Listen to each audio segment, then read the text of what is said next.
नेपालको संविधान 2072ले सङ्घ प्रदेश र स्थानीय तहका बीचमा अधिकार बाँडफाँड गरेको छ। त्यसमा सञ्चार सम्बन्धी विषय पनि तीनवटै तहमा बाँडेको छ। त्यसमध्येमा राष्ट्रिय प्रसारण ऐन संशोधन भएर रेडियो र टेलिभिजनको कुन रेडियो प्रदेशमा र कुन सङ्घमा रहने भनेर त्यो पनि छुट्याइदिएको छ। अनि त्योभन्दा बाहेक बागमती प्रदेशले प्रदेश सञ्चार माध्यम व्यवस्थापन ऐन भनेर 2075मा त्यहाँको प्रदेश सभाले पारित गर्यो र पारित गरिसकेपछि त्यहाँको प्रदेश प्रमुखबाट प्रमाणीकरण भइसकेपछि सञ्चार रजिस्ट्रारको व्यवस्था त्यो ऐनमा गरिएको छ।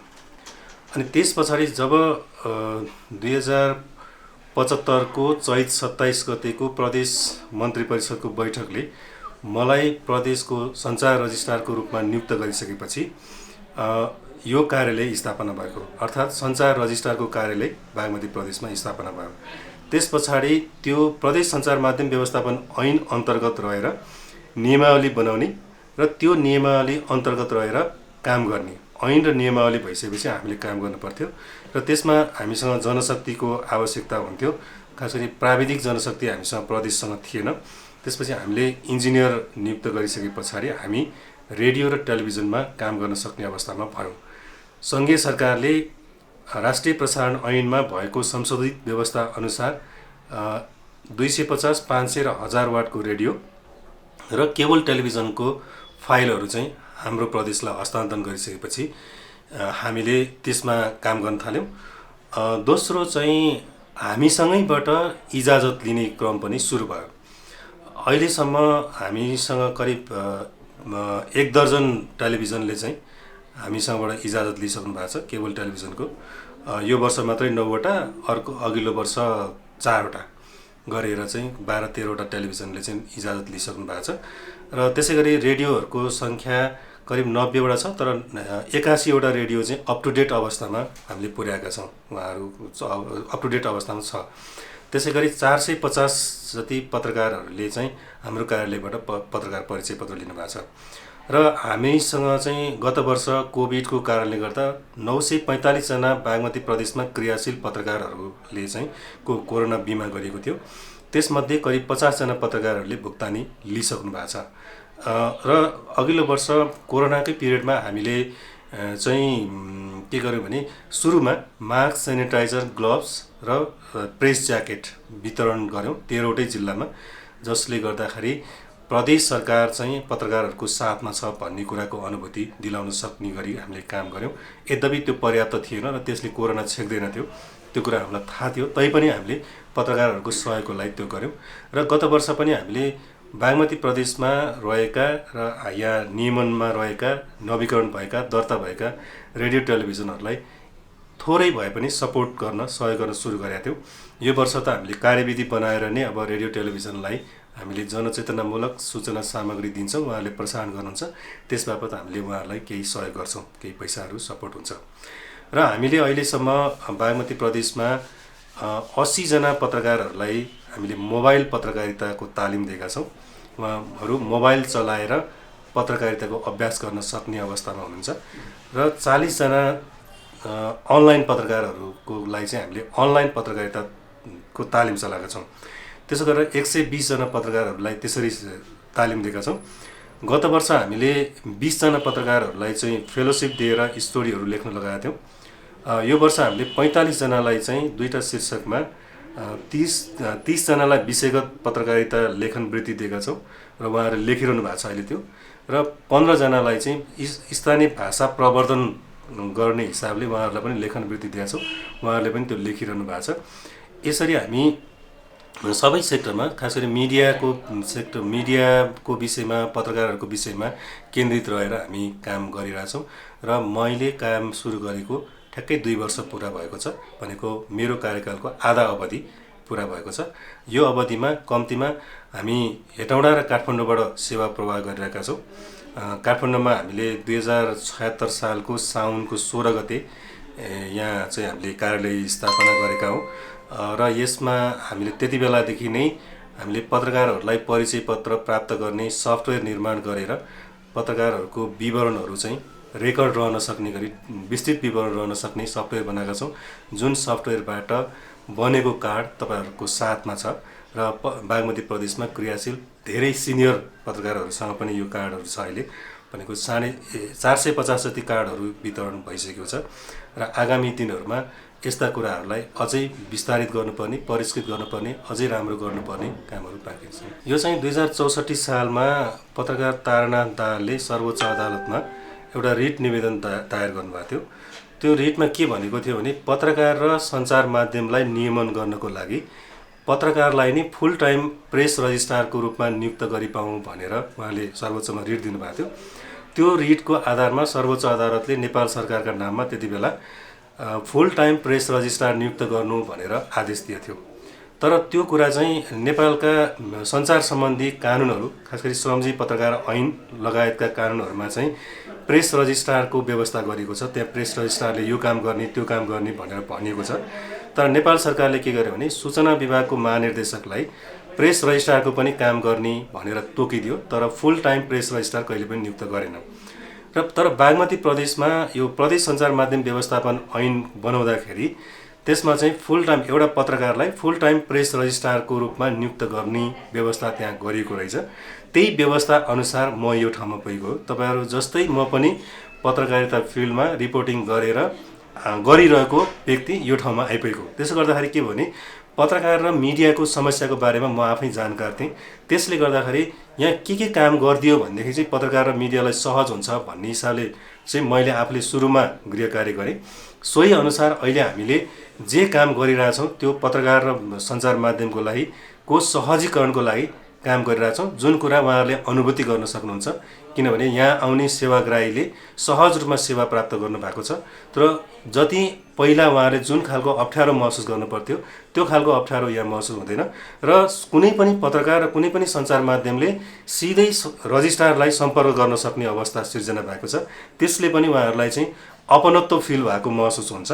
त्यसो हुँदाखेरि चाहिँ यस्तो खालको कार्यालयहरूले चाहिँ आफ्नो सेवा प्रवाह गर्दाखेरि सहज हुने रहेछ भन्ने कुराको अनुभूति चाहिँ सेवाग्राहीहरूले गर्नुभएको छ। हामीलाई हाम्रो कानुनको विषयमा बाँकी 6वटै प्रदेशले हाम्रो कानुनहरू लैजानु भएको छ र कर्णाली प्रदेशको त्यहाँको कर्मचारीहरू पनि यहाँ आएर हेर्ने, अध्ययन गर्ने काम गर्नुभएको छ।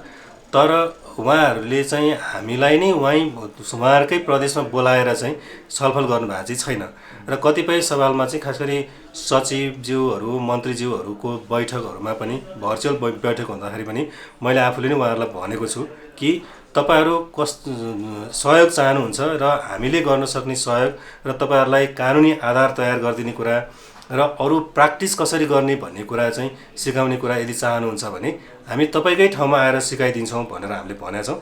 तर उहाँहरू कसैले पनि बोलाउनु भएको छैन र यस्तो खालको बागमती प्रदेशको जत्तिकै कानुन चाहिँ कुनै प्रदेशमा पनि भए जस्तो मैले अनुभूति गर्न सक्दिनँ, गरेको छैन। कर्णाली प्रदेशमा प्रयास गर्न खोज्नु भएको छ, त्यस्तै गरी लुम्बिनी प्रदेशमा प्रयास गर्नुभएको छ, 1 नम्बर प्रदेशमा प्रयास गर्नुभएको छ। तर यहाँ जसरी चाहिँ मिडिया र सञ्चार माध्यम र पत्रकारहरूको नियमन गर्ने, उहाँहरूको लागि सहजीकरण गर्ने हिसाबले चाहिँ उहाँहरूले काम गरेको चाहिँ त्यस्तो फिडब्याक चाहिँ पाएको छैन। तर उहाँहरू चाहनुहुन्छ, तर त्यसलाई चाहिँ कसरी अभ्यासमा लैजाने भन्ने कुरा चाहिँ उहाँहरूले गरिसके जस्तो लाग्दैन। किनभने कर्णाली प्रदेशमा पटक पटक फोनमा कुरा हुन्छ। उहाँहरूले चाहिँ कर्मचारीहरू यहाँ पनि आउनु भएको छ, उहाँको त्यहाँको मन्त्रीज्यूले पनि भन्नुभएको थियो र हामीले कानुनी रूपमा चाहिँ हाम्रो कानुन यस्तो छ भनेर उहाँहरूलाई पठाएका छौँ। 1-2 नम्बर प्रदेशमा पनि त्यस्तै भएको थियो, एकचोटि छलफल पनि भएको थियो त्यहाँ।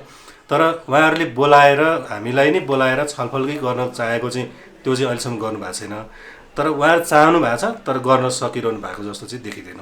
बागमती प्रदेशमा बागमतीमा मिडिया भन्ने जुन पुस्तक छ त्यो चाहिँ बागमती प्रदेशमा रहेका 13वटै जिल्लामा त्यहाँ पत्रकारहरूले नै फिल्डमा स्थलगत रूपमा अध्ययन गरेर पठाएको रिपोर्टलाई यहाँ बसेर विश्लेषण गरेको रिपोर्ट हो। त्यो अध्ययन रिपोर्ट हो। त्यो रिपोर्ट अनुसार बागमती प्रदेशमा नेपालका 70% सञ्चार माध्यम बागमती प्रदेशमा छन् र नेपालका 50% पत्रकारहरू बागमती प्रदेशमा छन् र बागमती प्रदेश चाहिँ मिडियाको राजधानी पनि हो र बागमती प्रदेशले नेपाललाई गाइड गर्ने गरी सूचना सम्प्रेषण गरिरहेको हुन्छ। त्यसो भएको हुनाले हामीले अहिले महसुस गरेको कुरा के हो भने बागमती प्रदेशमा क्रियाशील पत्रकारहरूलाई को क्षमता वृद्धि गरियो भने उहाँहरूले लेख्ने समाचारको गुणस्तरमा वृद्धि हुन्छ।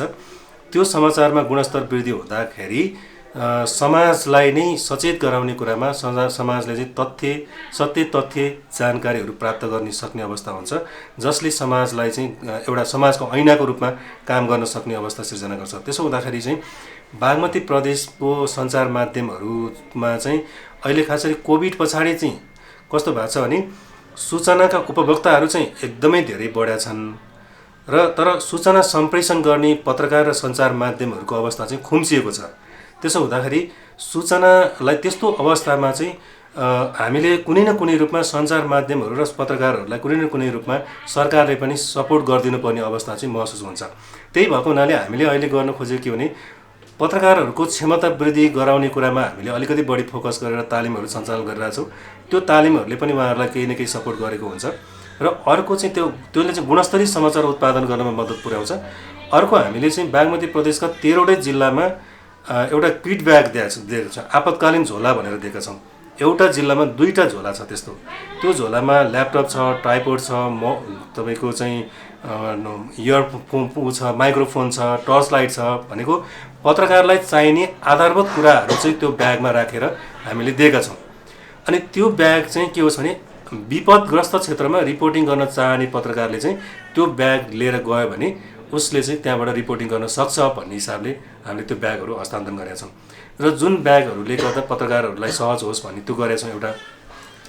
अर्को चाहिँ बागमती प्रदेशमा कस्तो छ भने हामीले त्यो मोबाइलमा किन फोकस गरेको भने बागमती प्रदेशका 97% नागरिकसँग चाहिँ मोबाइल फोन छ। त्यसो हुँदाखेरि त्यो मोबाइललाई पत्रकारले कसरी प्रयोग गर्न सक्छ भनेर उहाँहरूलाई सिकाएको हामीले। त्यसो गर्दा त्यो पत्रकारलेसँग भएको एउटा स्मार्टफोनले चाहिँ HD क्वालिटीको टेलिभिजनमा बज्न लागेको रिपोर्ट तयार गर्न सक्ने गरी हामी सिकाउँछौँ। त्यसो गर्दाखेरि के हुन्छ भने त्यसले चाहिँ एउटा आपतकालीन अवस्थामा पनि पत्रकारले चाहिँ रिपोर्टिङ गर्न सक्ने अवस्था सिर्जना गर्छ। त्यसो हुँदाखेरि एकातिर हामीले त्यो खालको गरेर छौँ, अर्कोतिर हामीले प्रादेशिक खालको रिपोर्टिङ चाहिँ हामी कहाँ अहिले पनि मिडियामा त्यति धेरै भएको पाइँदैनौँ। त्यसो हुँदाखेरि यो पटक हामीले फेलोसिप दिँदाखेरि के गरेछौँ भने तपाईँहरूले गर्ने रिपोर्टिङ चाहिँ प्रादेशिक शैलीको हुनुपर्छ है। कम्तीमा एउटा जिल्ला एउटा गाउँपालिकाको मात्रै केन्द्रित नभएर प्रादेशिक स्तरको रिपोर्ट हुनुपर्छ भनेर हामीले त्यो खालको फेलोसिपमा फोकस गरेर गरिरहेछौँ होइन। त्यसले पनि पत्रकारलाई कुनै न कुनै रूपमा सपोर्ट गरेकै छ होइन। अब सञ्चार माध्यमहरूको हकमा पनि अहिले हामीलाई महसुस भयो के भने सोसल मिडियाले चाहिँ सञ्चार माध्यमहरूको आम्दानीको स्रोतलाई चाहिँ सुकाइदिएको छ। त्यसलाई गर्दाखेरि यस्तो अवस्थामा सञ्चार माध्यमहरूले आफ्नो रेभेन्यू कसरी बढाउन सक्छन् भन्ने विषयमा चाहिँ हामी केन्द्रित भएर काम गर्नुपर्ने आवश्यकता बोध भएको छ। त्यसमा चाहिँ म आफैले पनि सिक्न कोसिस गरिरहेको छु। अलिकति मैले आफूले सिकेँ भनेदेखि म त्यो अनुसारको चाहिँ खास गरी रेडियो टेलिभिजन अनलाइनमा काम गर्ने त्यो मार्केटिङमा काम गर्ने साथीहरूलाई चाहिँ सिकाउन सक्यो भने त्यसले उहाँहरूको रेभेन्यू बढाउँछ। रेभेन्यू बढाउने बित्तिकै मिडिया सक्षम हुन्छ। मिडिया सक्षम भइदियो भने त्यहाँ काम गर्ने पत्रकारहरूले समयमा पारिश्रमिक पाउने अवस्था हुन्छ। यो कोभिड पछाडिको पिरियडमा धेरै बागमती प्रदेशका र नेपालकै पनि धेरै पत्रकारहरूले पारिश्रमिक नपाएको, निष्कासित हुनु परेको, बिदामा बस्नु परेको, तलब नपाएको एकदमै धेरै गुनासोहरू आएको छ। हिजो अस्ति मात्रै म कहाँ आएको थियो अन्नपूर्ण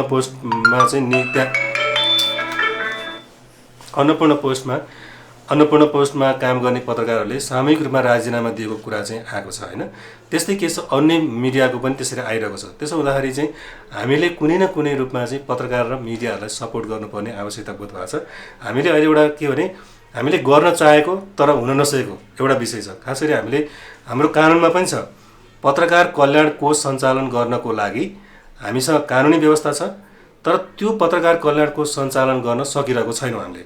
त्यसको के छ भने त्यो खाता खोल्न पाउने कि नपाउने भन्ने कुराले चाहिँ त्यो रोकिरहेछ। त्यो विषयमा चाहिँ अहिले हामी राष्ट्र ब्याङ्कसँग इभन सङ्घीय अर्थ मन्त्रालयसँग पनि छलफल गरिरहेछौँ। यदि उहाँहरूले चाहिँ हामीलाई त्यो खाता खोल्न दिनुभयो भने हामी के गर्ने तयारीमा छौँ भने मिडिया, पत्रकार र सरकार सबैको सहकार्यमा एउटा कोष खडा गर्छौँ। त्यो कोषमा केही 2-4 करोड पैसा त्यहाँ जम्मा हुन्छ अनि त्यसमा सरकारले एकचोटि मात्रै सहयोग गर्छ। बाँकी समय चाहिँ पत्रकार र सञ्चार माध्यमहरूले चाहिँ त्यहाँ चाहिँ लगानी गर्ने उहाँहरूको चाहिँ कन्ट्रिब्युसन भइरहेछ। पत्रकारहरूले परिचय पत्र बनाउँदाखेरि 100-200 रुपियाँ कन्ट्रिब्युसन गरेको हुनसक्छ। मिडियाहरू नवीकरण गर्दाखेरि त्यति बेला अलिकति पैसा कन्ट्रिब्युसन गरे हुन्छ। अनि त्यो पैसालाई चाहिँ ब्याजमा आउने गरी राखेर ब्याजले चाहिँ कल्याणकारी काम गर्ने अनि सिड मनी चाहिँ रहिराख्ने त्यो मोडालिटीमा लान खोजेको।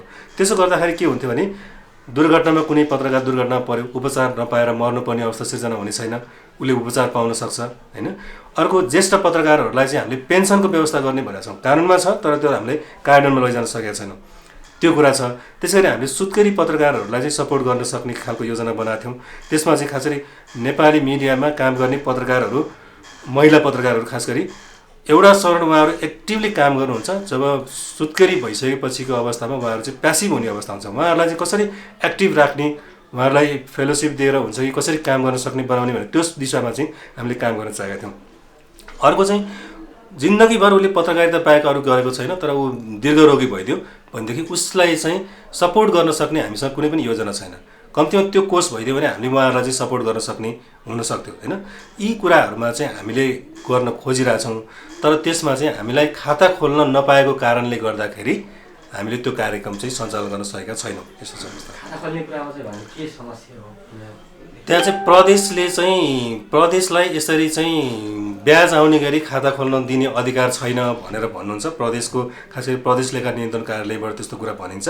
त्यसो भएको हुनाले चाहिँ अहिले हामीले चाहिँ यो सङ्घीय अर्थ मन्त्रालय र राष्ट्र बैङ्कसँग चाहिँ समन्वय गरेर यदि उहाँहरूले अनुमति दिनुभयो भने हामी चाहिँ त्यो कोष सञ्चालन गर्न सक्ने अवस्थामा पुर्याउन सक्यौँ भने र त्यो खाता सञ्चालन गर्न सक्यो भने एउटा सिस्टममा राखिदिन्छौँ। त्यसो हुँदाखेरि के भने जोसुकै आए पनि, जोसुकै रजिस्ट्रार भएर आए पनि, जोसुकै भए पनि त्यो एउटा सिस्टममा चल्न सक्ने कानुनी आधार तयार गरिदिन्छौँ। त्यसरी चाहिँ त्यो चलोस् भन्ने हाम्रो चाहना हो। हामी काठमाडौँमा बसेर रिपोर्टिङ गरिरहने साथीहरूले नेपाल हेरेर रिपोर्टिङ गरेर आउँछ क्या। अनि तर प्रदेशको राजधानीमा बसेर रिपोर्टिङ गर्ने साथीले चाहिँ म प्रदेशको राजधानीबाट रिपोर्टिङ गरिरहेको छु भन्ने कुराको महसुस गरिदिनु पऱ्यो क्या। त्यो फिलिङका साथ रिपोर्टिङ गरिदिनु पऱ्यो। तर त्यो खालको रिपोर्टिङ भएको चाहिँ मैले पाउँदिनँ क्या। किनभने प्रदेशमा संसद छ, प्रदेशमा मन्त्री परिषद छ, मन्त्रालयहरू छन् हैन। त्यो मन्त्रालय अन्तर्गत कार्यालयहरू छन्। कम्तीमा केही न केही त भइरहेको हुन्छ होला नि त हैन।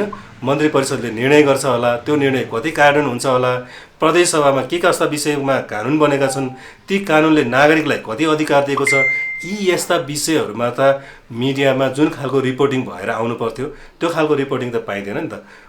जस्तै तपाईँको दुईवटा खालको अवस्था थियो। एउटा चाहिँ ग्रामीण रिपोर्टिङ पनि एकदमै कम भएको छ अहिले। बरु पहिला इन्टरनेट थिएन, फोन थिएन, मोबाइल थिएन, त्यस्तो अवस्थामा गाउँ गाउँमा पुगेर पत्रकारहरूले रिपोर्टिङ गर्ने ट्रेन्ड एकदमै थियो हैन। तर अहिले गाउँमा सडकको सुविधा पुगेको छ, इन्टरनेट छ, मोबाइल छ, सबै कुराहरू छ तर चाहिँ ग्रामीण रिपोर्टिङ चाहिँ हुँदैन। ग्रामीण रिपोर्टिङ कति बेला गाउँबाट रिपोर्टिङ कति बेला हुन्छ भने त्यहाँ कुनै विपद आउनुपर्छ, कि त बाढी आउनुपर्छ, कि त पहिरो जानुपर्छ, कि कुनै सडक दुर्घटना हुनुपर्छ। यस्तो भयो भने मात्रै दुःखको समाचार मात्रै गाउँमा छैनन्। गाउँमा सुखका कुराहरू, गाउँमा राम्रा कुराहरू पनि छन् नि त। विकास भएका छन् होला, त्यसमा सुशासनको अवस्था कस्तो होला, यी यस्ता विषयहरूमा चाहिँ ग्रामीण क्षेत्रबाट जुन खालको रिपोर्टिङ आउनु पर्थ्यो त्यो रिपोर्टिङ चाहिँ आइरहेको पाउँदिनँ र प्रदेश लेभलबाट पनि त्यो खालको रिपोर्टिङ भएको पाउँदिनँ म। त्यसो हुँदाखेरि यो विषयमा अब हामीले फोकस गर्नुपर्ने आवश्यकता बोध चाहिँ भएको छ। खास गरी सङ्घीयता कार्यान्वयनको सिलसिलामा कस्तो छ भने हामीले सञ्चार माध्यम र पत्रकारहरूलाई चाहिँ सङ्घीयतामा गइसकेपछि के कस्तो फरक हुँदो रहेछ भन्ने कुराको अनुभूति बागमती प्रदेशले दिलाउन सक्यो भने अन्य प्रदेशले पनि यो अभ्यास गरिदियो भनेदेखि त्यो अरू प्रदेशको लागि बढी सहज हुन्छ। अझ बागमती प्रदेशको लागि भन्दा तपाईँ कर्णाली प्रदेशको लागि, सुदूरपश्चिमको लागि, तपाईँको 2 नम्बर प्रदेशको लागि, 1 नम्बर प्रदेशको लागि जो काठमाडौँ आइराख्नुपर्छ उहाँहरूले त्यहीँबाट सेवा पाउन सक्ने अवस्था भयो भनेदेखि त्यो एकदमै राम्रो हुन्थ्यो हैन। तर उहाँहरूले चाहिँ अग्रसरता लिइदिनु भयो भने हामी चाहिँ उहाँहरूलाई सघाउन एकदमै तयार छौँ।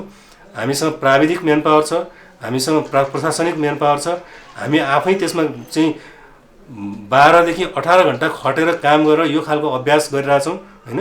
त्यो चाहिँ उहाँहरूको लागि पनि सिक्न लागेको कुराहरू चाहिँ छन्। र अहिले सङ्घीय सरकारले खास गरी सञ्चार मन्त्रालयले सूचना विभागमा जाने अन्य प्रदेशका साथीहरूको लागि पनि उहाँहरूले भनिदिनुहुन्छ कि बागमती प्रदेशमा जानुहोस्, सिक्नुहोस् अनि आफू पनि प्रयास गर्नुहोस्, अभ्यास गर्नुहोस् भनेर उहाँहरूले भनिदिइराख्नु भएको छ। तर उहाँहरू त्यसरी आउनु भएको चाहिँ छैन। प्रादेशिक मुलुक प्रदेशमा प्रादेशिक संरचनामा गइसकेपछि हामीले अहिलेसम्म जे जस्ता खालका कानुनी आधारहरू तयार गरौँ सङ्घबाट, प्रदेशहरूबाट, तर ती कानुनी आधारहरू चाहिँ अभ्यासमा नलगेसम्म त्यसको चाहिँ त्यसले कति काम गर्दो रहेछ, कसरी काम गर्दो रहेछ रहन्छ भन्ने कुरा चाहिँ त्यति थाहा हुँदो रहन्छ। जस्तै हामीलाई अहिले अनुभूति भएको कुराहरू के छ भने, जस्तै एउटा तपाईँलाई म उदाहरण भन्छु, रेडियो 250, 500 र 1000 वाटको रेडियोको इजाजत दिने अधिकार प्रदेशलाई छ। अनि हामीले के गर्छौँ अभ्यास भने, त्यसको जब कसैले चाहिँ हामी कहाँ निवेदन दिनुहुन्छ, निवेदन दिइसकेपछि हामी त्यो निवेदन यदि ठिक छ भनेदेखि त्यसको प्राविधिक रूपमा अध्ययन गरेर ठिक छ भन्ने थाहा लागेपछि हामी सञ्चार मन्त्रालयलाई सोध्छौँ कि त्यो ठाउँमा फ्रिक्वेन्सी दिन सकिन्छ कि सकिँदैन, उसले निवेदकले मागे अनुसारको फ्रिक्वेन्सी दिन सकिन्छ कि सकिँदैन भनेर हामी सोध्छौँ। अनि त्यसपछि उहाँहरूले भन्नुहुन्छ यदि दिन सकिन्छ भनेर उहाँले हामीलाई जवाफ दिनुभयो भने हामी उहाँलाई चाहिँ इजाजत दिने प्रक्रियामा जान्छौँ। दिन सकिन्न भन्नुभयो भने हामी त्यहीँ स्टप गरिदिन्छौँ। योसम्म ठिकै छ, तर इजाजत हामीले दिन्छौँ अनि त्यो रेडियोमा प्रयोग हुने उपकरणको इजाजत दिने अधिकार चाहिँ फेरि सँगै राखेको छ। यसो गर्दाखेरि के हो भने कुनै पनि सेवाग्राहीलाई दुईतिर जानुपर्ने अवस्था भयो, यो मिलेन भनेर हामीले यो खास गरी सञ्चार मन्त्रालयमा पनि यो विषयमा छलफल गरेका छौँ। उहाँहरू पनि यसमा पोजिटिभ नै हुनुहुन्छ, यसलाई चाहिँ मिलाउनुपर्छ भन्ने कुरामा होइन। अब यो विषयमा चाहिँ फाइल अगाडि बढाउनको लागि सञ्चार मन्त्रीज्यू आफै पनि लाग्नु भएको छ, तर त्यो अगाडि बढिरहेको छैन। हामीलाई थाहा छ, हामी अपडेट छौँ होइन। अब त्यहाँको प्राविधिक कर्मचारीहरूको टोली पनि त्यहाँ त्यो फाइल अगाडि बढाउन तयार हुनुहुन्छ, तर त्यो अगाडि बढिरहेको छैन। के कारणले अगाडि बढिरहेको छैन भने त्यो खोजबिन गरौँ होइन, र मिलाउँ क्या, जुन काम गर्दाखेरि सहज हुन्छ त्यो गरौँ, एउटा त्यो कुरा गरौँ। अर्को चाहिँ हाम्रो त्यो प्रक्रिया लामो छ क्या। जस्तै कोही रेडियो सञ्चालक चाहिँ निवेदन लिएर आयो भने पहिला सञ्चार रजिस्ट्रार कार्यालयमा आउँछ, अनि त्यसको बाटो चाहिँ यहाँबाट आन्तरिक मामिला तथा कानुन मन्त्रालय जानुपर्छ, त्यसपछि मुख्यमन्त्री कार्यालय जानुपर्छ, मुख्यमन्त्री कार्यालयबाट प्रधानमन्त्री कार्यालयमा जानुपर्छ, प्रधानमन्त्री कार्यालयबाट सञ्चार मन्त्रालयमा जानुपर्छ, अनि त्यही बाटो भएर फर्किनुपर्ने अवस्था छ होइन। त्यसले पनि मान्छेलाई असहज बनाइदिएको छ होइन। त्यसमा अलिकति काम गर्नुपर्ने आवश्यकता देखिन्छ। अर्को चाहिँ मिडियाहरू चाहिँ नेपालभरि कुन कुन मिडियाहरू चलिरहेछन् भन्ने कुराको एउटा सफ्टवेयर बनाइदियो भने त्यो चाहिँ सातवटै प्रदेशलाई त्यसको एक्सेस दिने र सङ्घले पनि त्यसको चाहिँ हेर्न मोनिटरिङ गर्न सक्ने अवस्था बनाइदियो भने कुन रेडियो अथवा कुन टेलिभिजन के नाममा चलिरहेछ, कल साइन के छ, कसले चलाइरहेछ भन्ने कुरा थाहा, नाम दोहोरिने प्रवृत्ति एकदम बढेर गइरहेछ अहिले होइन। त्यस कारणले गर्दाखेरि यो कुरा गर्नको लागि पनि यो सङ्घ, प्रदेश र स्थानीय तहकै बिचमा चाहिँ समन्वय हुनुपर्ने, अलिक बढी घनीभूत छलफल हुनुपर्ने र त्यसका कानुनी आधार, नमिलेका कानुनी आधारहरूलाई मिलाउनु पर्ने आवश्यकता चाहिँ देखिएको छ। त्यो कुरा गर्दाखेरि अरू प्रदेशलाई पनि सहज हुन्छ, किनभने हामीले अभ्यास गरेर त्यो अनुभव गरिसक्यौँ। हाम्रो अनुभवबाट अरूले पनि सिक्न सक्ने अवस्था छ। त्यसलाई चाहिँ तिनटै तहले छलफल गरेर टुङ्ग्याउन सक्यो भने एकदमै राम्रो हुन्छ जस्तो लाग्छ मलाई।